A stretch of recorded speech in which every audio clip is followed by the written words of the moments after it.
So we'll find out on Saturday if Ohio State improves this week as they head to Madison, as we welcome in Tony Gerdeman from the BuckeyeHuddle.com. Gerd, thank you so much for joining us. Thanks for having me. Let's begin with Penn State. We had a victory for Ohio State where the defense really was quite spectacular. Yeah, it's something that Ryan Day has been waiting for a while, to have a defense that he can rely on. And right now, on Saturday, it was an overmatched Penn State offense against a fast, hungry, excitable, confident Ohio State defense, and was not a good matchup for the Nittany Lion offense. And I think the Buckeyes did well at all three levels of defense, and it's just another confidence builder, another proof of concept of the work that they've put in and the understanding and knowledge of the defense that they have right now. It seems like a year ago at this point, there was a lot of discussion about Jim Knowles had fixed the Ohio State defense, and they had the same issues against Michigan and Georgia, the big plays. Why is this year different from last year? Well, you just said it, the big plays and the aggressive style last year that Jim Knowles would talk about, how they bake in 5 explosive plays allowed per game. And now explosive plays meaning like a 12-yard carry or 15-yard pass, not the 5 50-yard, 60-yard plays against Michigan. It's back, a year ago, if you give up a 15-yard or a 25-yard play, it's okay. You'll kind of get it back on the next play when you get a negative play on first down because of a blitz, and now you're looking at a second and long. This year, they're blitzing less and being a little bit less aggressive because they don't want to give up those big hits, because it was the big hits that cost them those games. So they're trying to find a happy medium, or maybe a grumpy medium, of less blitzing but more just safety overall in the defense. But they are starting to blitz more and more as the competition picks up, and Jim Knowles doesn't like it to be called bend but don't break, as he said a couple of weeks ago. I just don't like the sound of those words, basically all in one sentence. But they're eliminating the big plays. I don't think they've given up a pass play of 40 yards or more this season, and they gave up a whole bunch of those last year. I believe the longest was that 34-yarder that Penn State had with the tight end against Ohio State on Saturday. So that was a topic of discussion, the tight end. Why the tight end's been able to find some seams in the Ohio State defense, and that's been an issue against Notre Dame, a slight issue against Penn State as well. And it's an issue for Ohio State's opponents with Cade Stover, but I thought Jim Knowles explained it pretty well. He just said, basically, the closer you are to the line of scrimmage as a defender, there are more things going on, more places for your eyes to be. And when you're looking at the offensive line, you're trying to find the ball, and oh yeah, you are also have responsibility for the tight end. Those things all happen. He said things happen faster and more quickly the closer you are to the football, because there is less time to correct a mistake. And so the tight ends take advantage of that because they know that defenses are conflicted, and that's what makes a great tight end. When you don't know whether he's run blocking or going out for a pass, that's why the position can be so deadly and so effective. And so that's why it's a difficult thing to defend. That's a reason why Ohio State and other schools like to have 2 of them out there, in the 12 personnel, 1 running back and 2 tight ends. Michigan does it, Ohio State does it, Georgia did it last year. It's a way to allow you to throw the ball and also run the ball and keep doing it through tempo without substituting. And there's a lot of disguises that you can do. Just makes it a pain for the defense as a whole. Silver bullets certainly were good against Penn State. Let's get to the bad and ugly, because at times both the Ohio State offense, particularly the red zone, and Ohio State special teams could fall into that bad and ugly category against the Nittany Lions. Let's begin with special teams. Another blunder where it was almost very costly, as a bad bounce on a punt hits Lorenzo Styles on the back of his heel, and Penn State recovers near midfield. Defense was able to bail them out, but special teams, is that almost a catastrophe waiting to happen for Ohio State with the up and down play from special teams this year? It almost feels like it, and it's a good thing they've got the defense that they do and the receiver that they do, that they can overcome it. But it is, every week there is a blunder, and not a good one, and something you can call it a bad bounce, and sometimes you have bad bounces, but you have to be able to overcome those. And the special teams should be a weapon for you. As Ryan Day likes to say, it's 1/3 of the game. And it's a game like that is all about field position. And that was going to be a huge turn of field position for Ohio State, because They had pinned Penn State. Penn State didn't move it. The ball gets punted out to midfield, and Ohio State is going to have great field position, but they lose that ball. And instead, Penn State now has great field position. So it completely flipped everything. Could have flipped the game.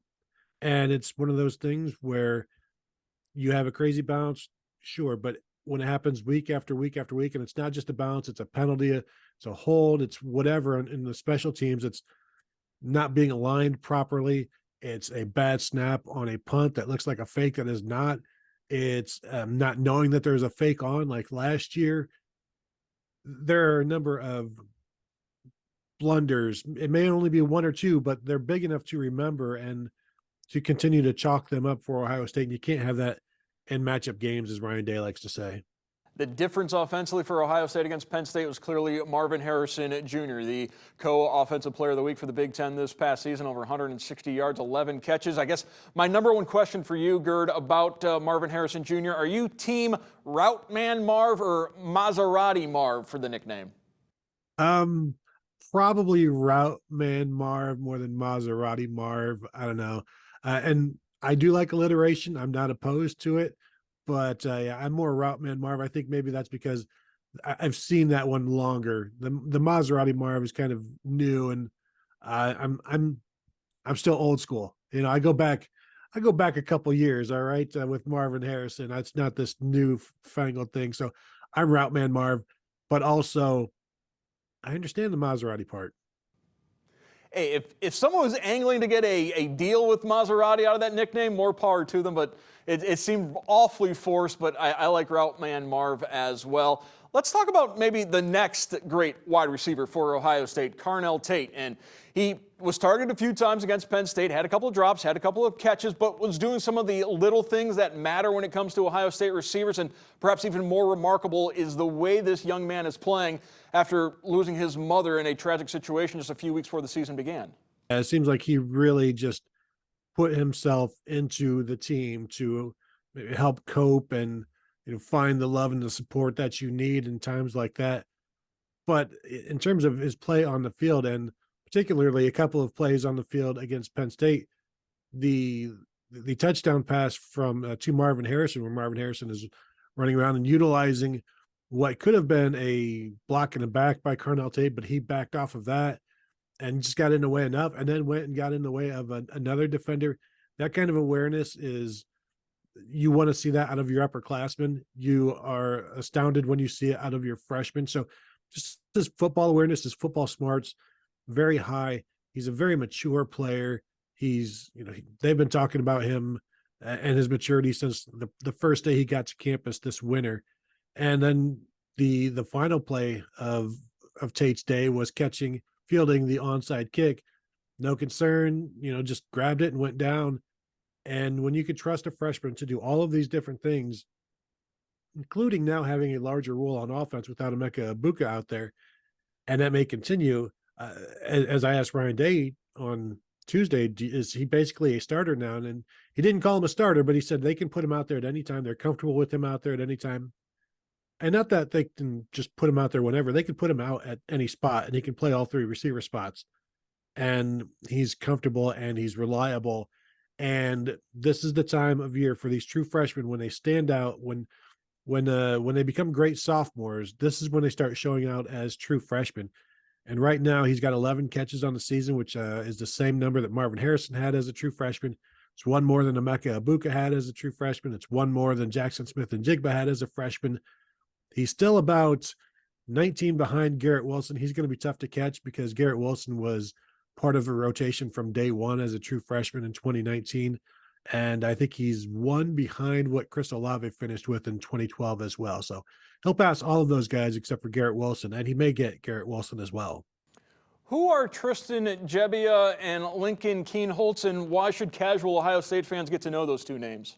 Yeah, those are the two guys competing to see who will be the Ohio State backup quarterback for the next couple of weeks. So you may get to see them perhaps if there's a blowout.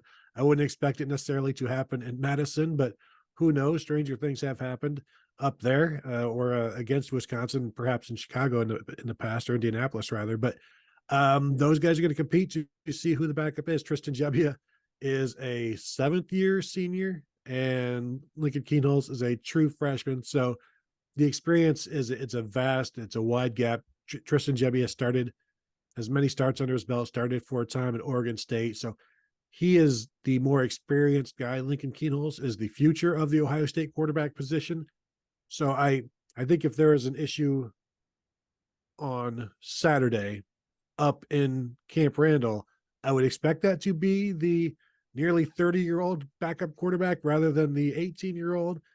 But depending on how long Devin Brown is out, and Ryan Day is saying a couple of weeks, I don't know that they would push Lincoln Keenholz out there. Although, he did say they'll also take a look at him in that Devin Brown red zone package. So they've got 4 games to work with, and when it comes to burning red shirts or redshirting quarterbacks at Ohio State, the next quarterback that stays at Ohio State for 5 years will be the first since JT Barrett. So, you can't really expect that to happen. So I don't think they're worried about burning any red shirts. It's just worried about finding the best guy for the job. Biggest story in college football right now is Connor Stalions and what's going on with Michigan. And your colleague at BuckeyeHuddle.com, Tom Orr, with some photographs from last year's Ohio State-Michigan game with some pretty damning evidence against what Michigan is being alleged to have done.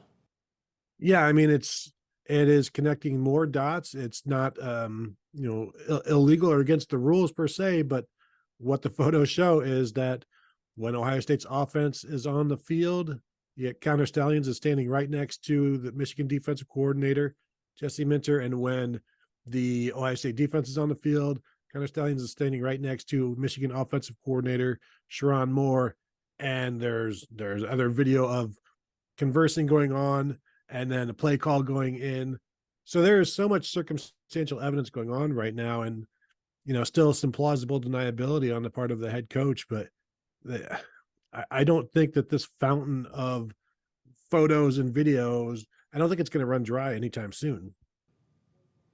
Ohio State heads to Wisconsin, a very familiar opponent. Luke Fickell, now the head coach for the Badgers, and Ryan Day very complimentary of the Badgers and Luke Fickell. But this is a Badger team, despite their 5-2 record, they're banged up. They're on their backup quarterback. Yeah, backup quarterback. They, lost one of their co-starting running backs a few weeks back, so they're down to just their returning 1,000-yard rusher, Braylon Allen, who's one of the best in the Big Ten.